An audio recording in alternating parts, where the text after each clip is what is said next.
Wakati naunda ile serikali katika awamu ya kwanza,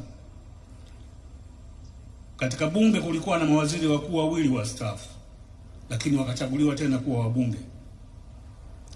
Iliwapa heshima ya kuwaita mmoja mmoja na kuambia ninaunda serikali, lakini wao watanisaidia zaidi wakiwa backbenchers, sio kwenye serikali yangu. Walinielewa na tuliendelea kushirikiana baada ya hapo. Lakini sio hilo tu, nilisema nataka serikali ambayo generation nyingine ya kisiasa, na niliwaita paratroopers katika Kiingereza, askari wa miavuli, au sivyo? Mmoja wapo akiwa John Pombe Joseph Magufuli.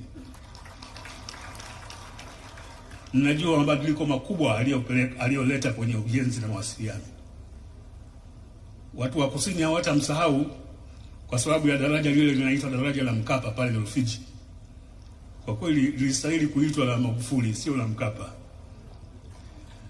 Lakini ni yeye aliyesisitiza kwamba lipewe jina langu. Alikuja kunishawishi, nikamkatalia. Lakini akaniita nije nifungue, nikakubali. Tumefika pale katika hotuba yake, watu wamejaa pale, umati mzima kuja kufurahia ufunguzi. Ndio akasema imeshaamuliwa kwamba hili daraja litaitwa daraja la Mkapa.